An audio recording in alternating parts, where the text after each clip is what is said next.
Laws of power, bytes original. Time के साथ चीजें इतनी ज्यादा बदल जाती हैं कि हमें हर एक एरा में अपने तौर तरीकों को रिवाइज करना ही पड़ता है। ऐसा ना करने से हम पीछे रह सकते हैं और अपनी फ्रंट पोजीशन को गंवा भी सकते हैं। एग्जाम्पल के लिए एप्पल और वीवो जैसे कितने बड़े दिग्गज खिलाड़ी हैं जो अपने कस्टमर्स को इनोवेशन देने के लिए हमेशा कुछ न कुछ करते रहते हैं।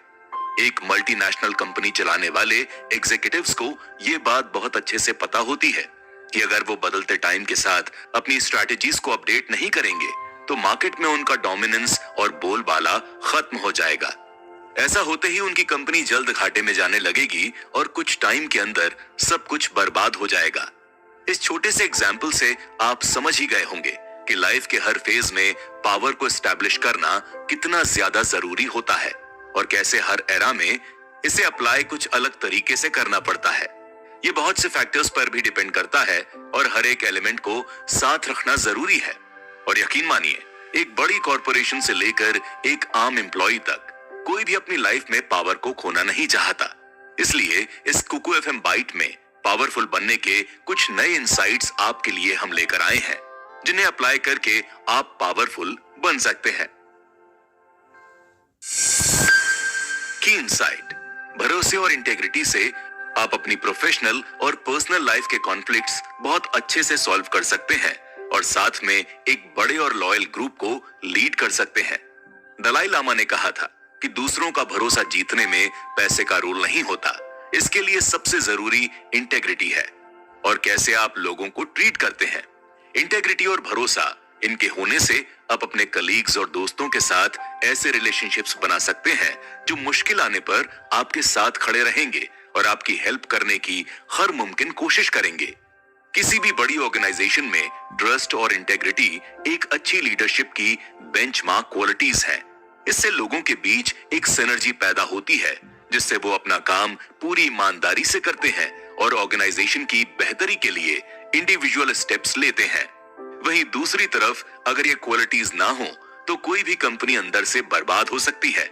उसके काम करने वाले लोग ही एक दूसरे पर भरोसा नहीं करेंगे और हर छोटे बड़े इवेंट में इसका असर दिखेगा।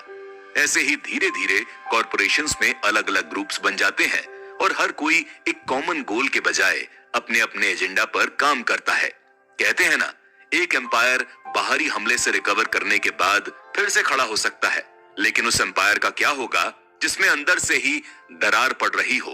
वो खत्म हो जाता है और राख बनकर बिखर जाता है।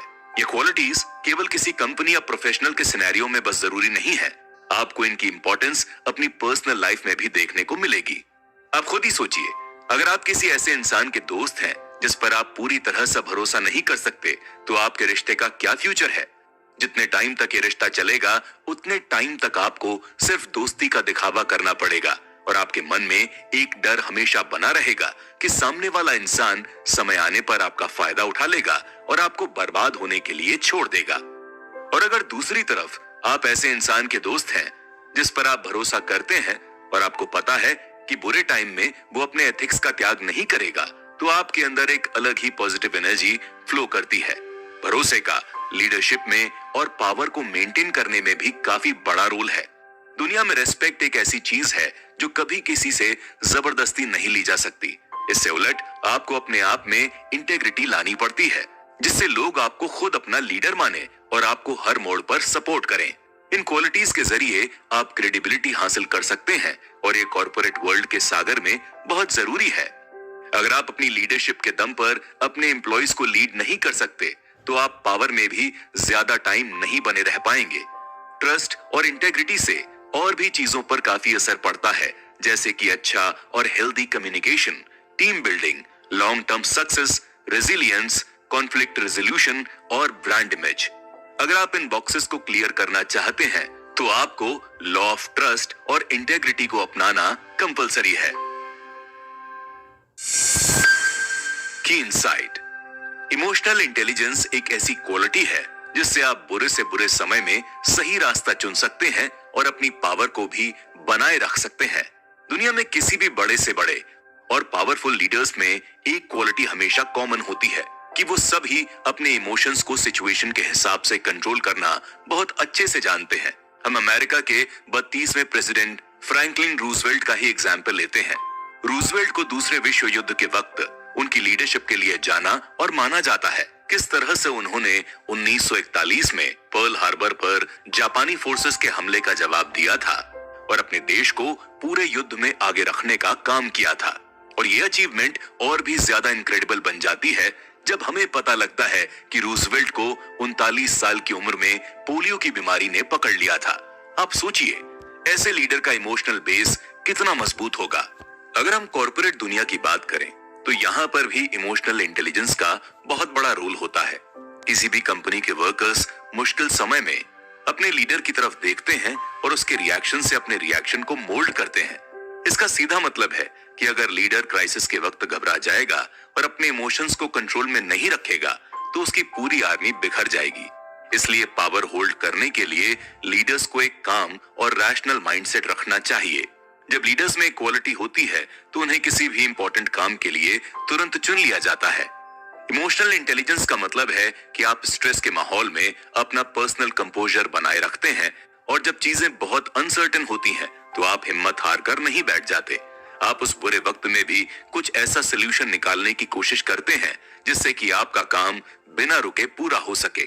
एक पावरफुल लीडर खुद के साथ दूसरे लोगों को भी एम्पावर करता है और सबको अपने साथ लेकर चलता है। पावर मेंटेन रखने के लिए ये क्वालिटी काफी जरूरी है। याद रखिए, कोई भी इंसान इस लेवल की इंटेलिजेंस के साथ पैदा नहीं होता। इस क्वालिटी को बनाना पड़ता है और इसमें काफी मेहनत लगती है। आप कई बार सोचते हैं कि क्विट कर देना एक ऑप्शन हो सकता है, लेकिन आपका माइंड आपको कुछ बेहतर ऑप्शन हमेशा ला कर देता है। अपने इमोशंस को स्ट्रॉन्ग बनाने और पावर में रहने के लिए आपको खुद से कुछ सवाल करने चाहिए। आपको सोचना चाहिए कि आपके रिस्पॉन्स से आपके कॉलीग्स या एम्प्लॉइज पर क्या असर होगा। दूसरा सवाल है कि क्या उस सिचुएशन में इमोशन दिखाने से आप अपने मिशन को बर्बाद कर देंगे। तीसरा है कि क्या आपके पास अनएक्सपेक्टेड स्ट्रेस झेलने की क्षमता है। और आखिरी सवाल है उन ऑप्शंस को खोजना जिससे आप अपनी स्टेबिलिटी को बनाए रखें और आगे बढ़ते जाएं।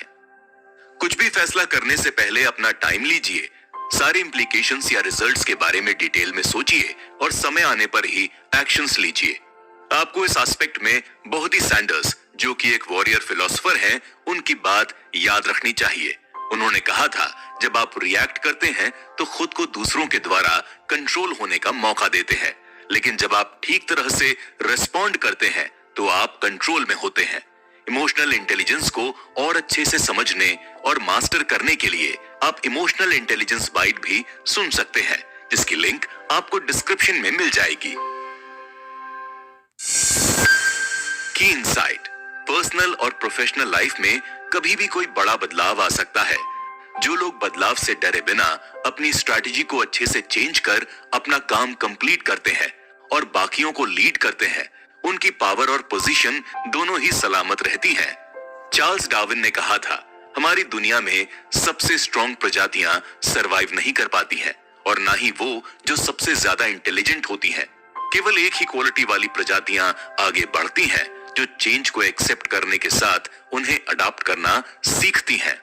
अगर हम एक मिनट के लिए लीडरशिप के पर्सपेक्टिव से इस लॉ की बात ना करके एक पर्सनल एस्पेक्ट से बात करें तो आप इस क्वालिटी की इंपॉर्टेंस को और भी अच्छी तरह से समझ पाएंगे। आप सभी को अपने कॉलेज का फर्स्ट ईयर तो याद ही होगा।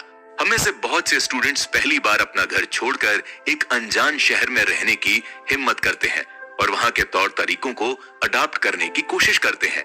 ये बदलाव बहुत सी चीजों में देखने को मिलता है। अक्सर घर में हमें वो सारी फैसिलिटीज पहले से ही मिलती हैं जिनके लिए हमें बाहर अपने पीजी या हॉस्टल में स्ट्रगल करना पड़ता है।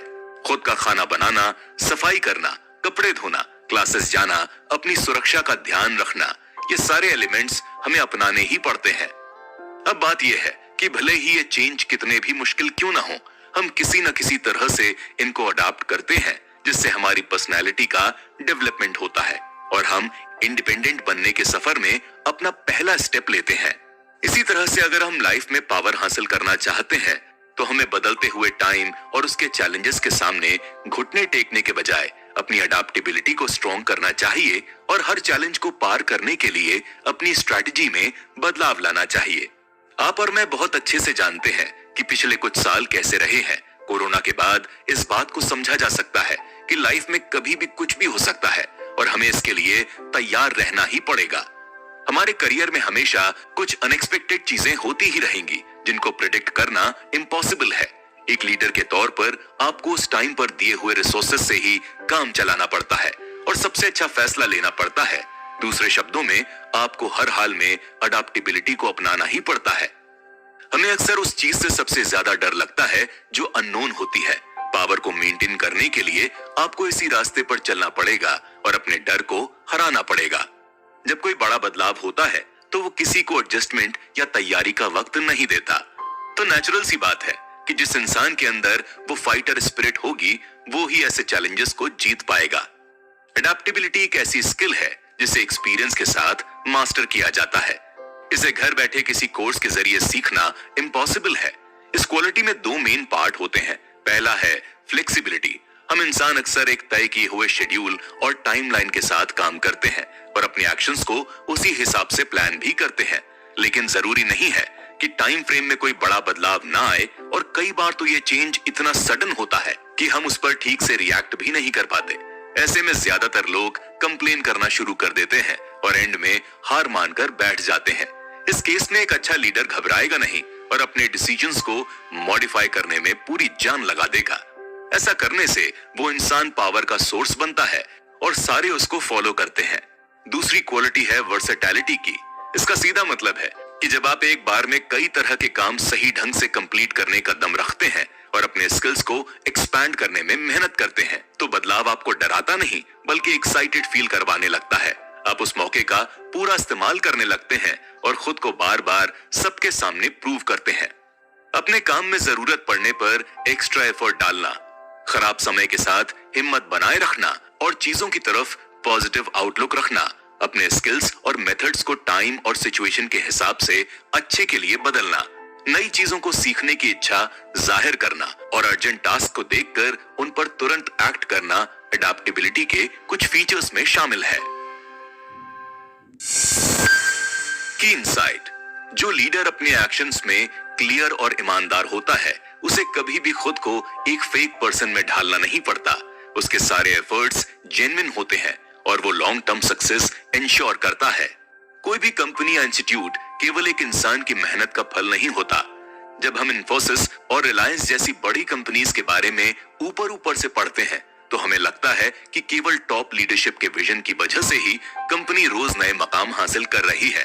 लेकिन जब हम इस मैटर में एक डिटेल्ड स्टडी करते हैं तो हमें एक हायरार्की नजर आती है और धीरे धीरे ये बात क्लियर होने लगती है कि हर इंसान का उस कंपनी में अपना अपना रोल है। ये एक फैक्ट है और इस कोलैबोरेशन के बिना कोई भी कॉर्पोरेशन नहीं चल सकती। ये तो एक बात हुई, लेकिन सवाल ये उठता है कि इन सारे लोगों को एक साथ रखने में क्या चीज मदद करती है। जब हम एक पिरामिड जैसी स्ट्रक्चर की बात कर रहे हैं तो इसका कोई बेस भी होगा और एक टॉप भी। तो यहाँ क्या देखने को मिलता है? इन सारे लोगों और एलिमेंट्स को जोड़े रखने का सबसे बड़ा टूल है ट्रांसपेरेंसी और ऑथेंटिसिटी। नहीं समझे? आइए समझते हैं। ट्रांसपेरेंसी एक ऐसी क्वालिटी है जो किसी भी लीडर के लिए एक इंपॉर्टेंट स्किल है। इससे आप किसी भी ऑर्गेनाइजेशन को अच्छे से रन कर सकते हैं और बहुत सी चीजों को क्रिएट भी कर सकते हैं, जैसे अच्छा कम्युनिकेशन, बेहतर कोलैबोरेशन, ट्रस्ट बिल्डिंग और इफेक्टिव प्रॉब्लम सॉल्विंग।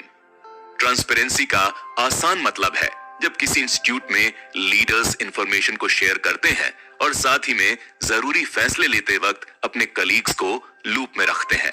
इसका मतलब है कि वो हर एस्पेक्ट में ज्यादा से ज्यादा ईमानदार, स्ट्रेट फॉरवर्ड और क्लियर रहने की कोशिश करते हैं। बहुत से लोग सोचते हैं कि ट्रांसपेरेंसी का मतलब केवल पॉजिटिव न्यूज शेयर करना है या किसी माइलस्टोन को साथ में मिलकर अचीव करना है, लेकिन ऐसा नहीं है। ट्रांसपेरेंसी का असली मतलब है कि आप लीडर के तौर पर सबको अपने कलेक्टिव चैलेंजेस, फेलियर्स और लेसन्स के बारे में ठीक तरह से बताते हैं। ऐसे माहौल में सबसे बड़ा फायदा है कि लोग अपना अपना रोल बहुत क्लियर तरीके से समझते हैं और किसी भी मोड़ पर उन्हें अपने साथ किसी तरह की चीटिंग होते हुए महसूस नहीं होती। जब उनके साथ एक अच्छी कम्युनिकेशन लाइन मेंटेन की जाती है तो इससे कंपनी और एम्प्लॉय दोनों को फायदा होता है। दोनों पार्टीज अपने गोल्स और डायरेक्शन बिना किसी झिझक के शेयर कर सकते हैं। साथ ही साथ उन्हें वैल्यूड फील होता है। और एक ऐसा एनवायरनमेंट बनता है जहां सबके फीडबैक और ओपिनियन की वैल्यू होती है। इस क्वालिटी के साथ ही जरूरी है कि अच्छे लीडर्स ऐसी अप्रोच रखें जिसमें वो अपने एक्शंस की जिम्मेदारी लें और फैसले अपने प्रिंसिपल्स पर लेने की हिम्मत रखें। पावर स्ट्रगल में ये एक ऐसा एलिमेंट है जिसे आप एक गेम चेंजर मान सकते हैं। ऑथेंटिसिटी लाने के लिए आपको खुद के साथ कमिटमेंट करनी होगी कि आप हर गलती से कुछ सीखेंगे और उस सीख से अपना और दूसरों का रास्ता बेहतर बनाएंगे। साथ ही आप सेल्फ अवेयरनेस को अहमियत देंगे और अपने एक्शंस में अनुशासन लाएंगे। अगर आप ऐसा करने में कामयाब हो जाते हैं तो आप अपनी पोजीशन बहुत जल्दी और बहुत आसानी से स्ट्रॉन्ग कर सकते हैं। कीन साइट। इस अप्रोच से आप लोगों पर रूल करने के बजाय उन्हें साथ लेकर चल सकते हैं। इस कोलैबोरेशन से आज के जमाने में आपको काफी फायदा हो सकता है। बचपन में मेरे दादाजी अक्सर मुझसे कहा करते थे, जो इंसान पावर के जरिए दूसरों को एम्पावर करने का काम करता है उसकी लीडरशिप पर किसी को भी शक नहीं होता। इस दुनिया में आज हजारों लोग सक्सेस और स्टेबिलिटी के उस चरम पर हैं जहां बहुत कम ही लोग पहुंच पाते हैं, लेकिन इनमें से चुनिंदा ही ऐसे हैं जिनका अपने कलीग्स और जानने वालों पर एक बहुत बड़ा इम्पैक्ट रहा हो। तरक्की की गाड़ी में सवार होने वाले लोग अक्सर भूल जाते हैं कि शुरुआत में कितने लोगों ने उनका साथ दिया था और उनकी मदद करी थी। हमारी इस स्पेशल सीरीज का अल्टीमेट लॉ है लॉ ऑफ सर्वेंट लीडरशिप। और आपको शायद यकीन नहीं होगा कि ये एक ऐसी अप्रोच है जिससे आप हमेशा के लिए अपनी पावर और पोजीशन को स्टेबल कर सकते हैं। सर्वेंट लीडरशिप का मतलब है कि जब आप दूसरों की जरूरतों और ग्रोथ को भी उतना ही जरूरी समझते हैं जितना आप अपने केस को समझते हैं, यानी कि ग्रेटर गुड की पॉलिसी को फॉलो करने से आप अपनी टीम का पूरा पोटेंशियल अनलॉक कर सकते हैं। इस लीडरशिप स्टाइल का कोर एलिमेंट है एम्पैथी, एक्टिव लिसनिंग और दूसरों की दिक्कतों को समझने की इच्छा। सर्वेंट लीडर्स के अंदर ये क्वालिटी होती है कि वो खुद को दूसरों की जगह रखकर देख पाते हैं और सही मायनों में उनकी प्रॉब्लम को समझ पाते हैं। इसके जरिए वो उस इंसान के साथ भरोसे और कोऑपरेशन के एक ऐसे रिलेशन में बंध जाते हैं जो कि काफी जरूरी होने के साथ काफी रेयर भी है। दूसरों की बात को केवल सुनना और समझना एक फंडामेंटल चीज है। यहाँ पर केवल सुनने की बात इस वजह से की गई है क्योंकि बहुत बार लोग केवल अपनी बात रखने के लिए दूसरों की बात पर ध्यान देते हैं। ऐसे में उनका फोकस केवल अपने आने वाले शब्दों पर होता है और उस बात पर नहीं जो कि सामने वाला कह रहा होता है। ऐसे में आप सोच ही सकते हैं कि इस रिश्ते का क्या होगा। लास्ट क्वालिटी है दूसरों को एम्पावर करना। इसका मतलब है उन्हें ऐसे टूल्स, रिसोर्सेज और ऑटोनॉमी देना जिसके जरिए वो अपना काम अच्छे से पूरा कर पाए। इस कल्चर के जरिए आप दूसरों के मोटिवेशन और प्रोडक्टिविटी को बहुत हद तक बढ़ा सकते हैं। साथ ही उन्हें विश्वास हो जाता है कि उनके स्किल्स की कद्र की जा रही है और वो आप पर भरोसा करते हैं और अपना बेस्ट देते हैं। इन सारे फैक्टर्स को कंबाइन कर अपने लिए एक ऐसा एम्पायर आप खड़ा कर सकते हैं जहां आपको किसी बात की चिंता नहीं करनी पड़ेगी। मॉडर्न दुनिया में पावर लॉज की इंपॉर्टेंस काफी तरह से देखी जा सकती है, लेकिन ये सेफली कहा जा सकता है कि एक लॉन्ग टर्म पावर रूल के लिए कुछ चीजें काफी जरूरी हैं। जहां एक तरफ इनके यूज को आज की दुनिया में कंपलसरी माना जाता है, वहीं दूसरी तरफ लोग इसके एथिकल एस्पेक्ट की भी बात करते हैं। दोनों ही पक्ष अपनी जगह सही है, लेकिन सक्सेस के खेल में कभी भी ज्यादा इमोशनल होना ठीक नहीं है। आपको अपने कदम बहुत सोच समझ कर चलने हैं जिससे आप राज कर सके। फिर चाहे आप किसी सीक्रेट सोसाइटी के एजेंट हो या फिर किसी कंपनी के नॉर्मल एम्प्लॉय, आपको कुछ लॉज तो फॉलो करने ही होंगे।